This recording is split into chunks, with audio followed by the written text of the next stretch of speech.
সমস্ত খরচ দিয়ে আপনাকে উৎপাদন করিয়ে আপনার অবস্থা।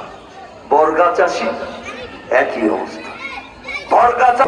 এই বলে আমার সংক্ষিপ্ত বক্তব্য শেষ করছি। বাংলাদেশ জাতীয়তাবাদী কেন্দ্রকে সরকার গ্রামে গ্রামে নারী উদ্যোক্তা তৈরি করে বাংলাদেশকে কয়েকটি অর্থনৈতিক জোনে ভাগ করা। তাহলে পিরোজপুরকে একটি বন্ধু, আমরা মায়েদের জন্য অনেকগুলো করে দিয়েছি। শনিবার ধন্যবাদ, ভালো থাকুন, সুস্থ থাকুন। মা একটু আমাদের তিনজন নেতা আছে, তখন পল্লী চিকিৎসক ছিল, গ্রামে গ্রামে চিকিৎসা শেখ হাসিনা এসে বন্ধ করে দিয়েছে। আমরা বলেছি প্রতিটি গ্রুপ বৈঠকগুলোয় থাকবো, এখান থেকে মায়েরা সবাই ঐক্যবদ্ধ হবে। জোর দেবেন না, ওই জোর দেবেন না। আমরা এখানে মায়েদের জন্য আলাদা ব্যবস্থা করি। একদিন আগে বন্যা হয়েছে, জাতীয় দলের নেতা কর্মীরা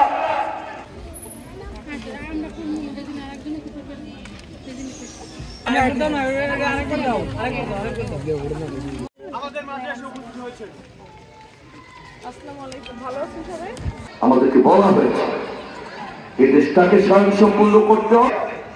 যদি প্রয়োজন হয়, আপনার 5 কাঠা জায়গা আছে, আপনার 5 ভাই, গ্রাম শহরকে গ্রামে নিয়ে আসতে হবে। গভর্নমেন্ট বিনে সুদে আপনাকে গৃহ নির্মাণ দিবে, আপনারা ভার্টিক্যাল এক্সটেনশন করবেন। আপনারা জানেন বাংলাদেশ শেষ করছে শেখ হাসিনা একটা দুইটা জায়গায় বেশি 23 লক্ষ হাজার কোটি টাকা বিদেশে পাচার করেছে। আপনি আমার যে শক্তি আছে, আমার দাঁড়াতে পারবো। ড্রাইভারের সমান বেতন স্কেল প্রাইমারি একজন শিক্ষকের, তিনি পড়াবে কি? তার সংসার চালানো লাগবে, মর্যাদাও ওরকম। আমরা বলা হয়েছে আমরা বাঘ বাকুম পায়রা মাথায় দিয়ে পায়রা। এই সময় যদি আমি আমার বাচ্চাকে শিখাইতাম ওরে এইভাবে কারেন্টের সুইচটা লাগায়, বাঘ বাকুম, কি হবে? আমাদের শিক্ষা ব্যবস্থা এমন, প্রাথমিক শিক্ষা থেকে একটি ছেলে ওই লেখাপড়ার পাশে পাশে শুনবেন, তিনি দুটি ভাষা শিখবে। বাংলাদেশে বিশ্বের দরবারে দুটি ভাষা ইংরেজির পর খুব পপুলার, খুব জনপ্রিয়।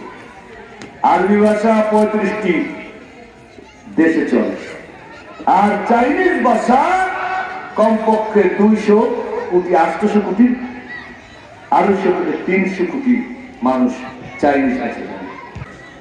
আমরা বলেছি ক্ষমতা যাওয়ার পর এসএসসি এবং সমমানে সন্তানরা 6 মাস ট্রেনিং নেবে। রাষ্ট্রপতি, আপনি যে বিদেশ থেকে বিনে ট্যাক্সে কাপড় আনেন সব চলে যাবে। তিনি বললেন না, এদেশের মানুষ চোর না, কর্মসংস্থান চায়। আজকে প্রমাণিত 63 লক্ষ শেখ হাসিনা চুরি করছিল। আল্লাহ, ইউথ রিপ্রিয়ার নাম শুনেছো মা? ইউথ রিপ্রিয়া সহ বিভিন্ন দেশে দেখো না, মুসলমানরা না খাইয়া চুরাই পরে না খাইয়া আছে, ওরকম অবস্থা হতো। বিএনপি হিন্দু, মুসলমান, বৌদ্ধ, খ্রিস্টান সকল মানুষের সাথে বিএনপি বিসমিল্লাহির রহমানির রহিম থেকে তার কার্যক্রম শুরু করেছে। বিএনপি এদেশের মানুষের কল্যাণে করেছে। তিনি নারী অধিকার দিয়েছে, তিনি মানুষের অধিকার দিয়েছে।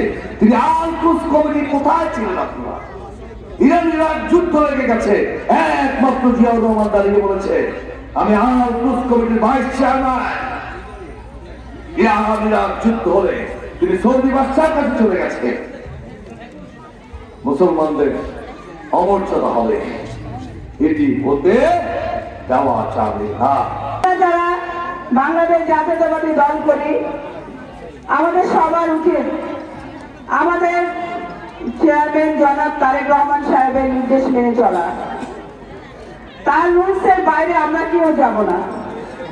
শান্তি শৃঙ্খলা ভাবে তার দলে আমরা মা বোনরা সবাই মিলে একসাথে কাজ করি। সবাইকে দেশে আনতে চাই না, আমরা কোনো স্বাধীনতা বিরোধীকে আনতে চাই না।